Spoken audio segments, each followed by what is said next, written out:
Hi friends, Lok Sabha election രണ്ടാം ഘട്ടം പൂർത്തിയായിട്ട് 24 മണിക്കൂർ കഴിഞ്ഞിരിക്കുന്നു. മുന്നണികളും ചാനലുകളും തകൃതിയായി കൂട്ടിക്കിഴിക്കൽ നടത്തിക്കൊണ്ടിരിക്കുകയാണ്. പക്ഷേ എല്ലാവർക്കും സുവ്യക്തമായ ഒന്ന് രണ്ട് കാര്യങ്ങളുണ്ട്. ഒന്ന്, ഒരു മുന്നണിക്കും അനുകൂലമായ ഒരു തരംഗം ഉണ്ടായിരുന്നില്ല.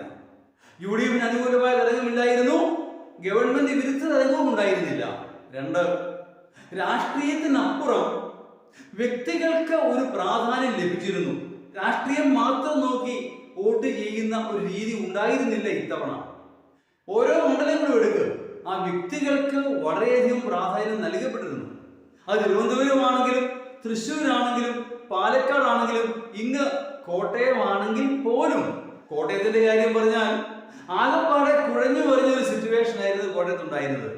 ഇടതുപക്ഷത്തെ കുറെ വോട്ടുകൾ തുഷാർ വെള്ളാപ്പള്ളിക്ക് ലഭിച്ചു എന്നുള്ളത് യാഥാർത്ഥ്യമാണ്. പക്ഷേ പ്രതീക്ഷിച്ചതുപോലെയുള്ള ഒരു ഒഴുക്ക് അങ്ങോട്ടുണ്ടായില്ല, പരിമിതമായ തോതിൽ മാത്രം.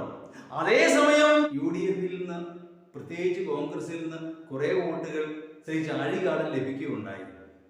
അതോടൊപ്പം തന്നെ തുഷാറിന് ലഭിക്കാമായിരുന്ന BJP വോട്ടുകൾ കുറെയെങ്കിലും കിട്ടാതെയും പോയി.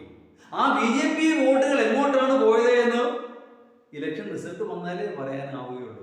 എല്ലാം കൂടി ചേർന്ന് കുഴഞ്ഞു പറഞ്ഞ ഒരു സിറ്റുവേഷനാണ് കോട്ടയത്ത് ഇപ്പോഴുള്ളത്. ആര് ജയിക്കുമെന്ന് കണ്ടു തന്നെ അറിയേണ്ടിയിരിക്കുന്നു. അതുപോലെ തന്നെ ഇലക്ഷൻ ആരംഭിക്കുന്നതിന് ആഴ്ചകൾക്ക് മുമ്പ് തന്നെ മനോരമ ഉൾപ്പെടെയുള്ള ചാനലുകൾ പറഞ്ഞു UDF തൂത്തുവാരും, 20-ൽ 20 കിട്ടുമെന്ന് പറഞ്ഞവർ വരെ ഉണ്ട്. എവിടെ? ശക്തമായ പ്രതിരോധം കാഴ്ചവെക്കുവാൻ LDF കഴിഞ്ഞു. ആരോപണ പ്രത്യാരോപണങ്ങൾ അങ്ങ് മാസപ്പടി വിവാദം വരെ ഉണ്ടായിരുന്നിട്ടും, സാമ്പത്തിക ഞെരുക്കം ഉണ്ടായിരുന്നിട്ടും ഇടതുപക്ഷത്തിന്റെ അടിത്തറയ്ക്ക് കാര്യമായ കോട്ടം സംഭവിച്ചിട്ടില്ല എന്നുള്ളതാണ് ഇതിൽ നമ്മൾ മനസ്സിലാക്കേണ്ടത്.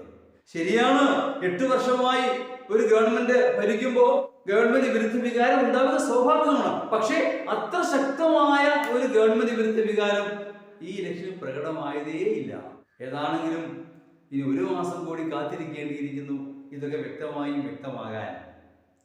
അന്തിമഫലം കത്തിരുന്ന് കാണാം.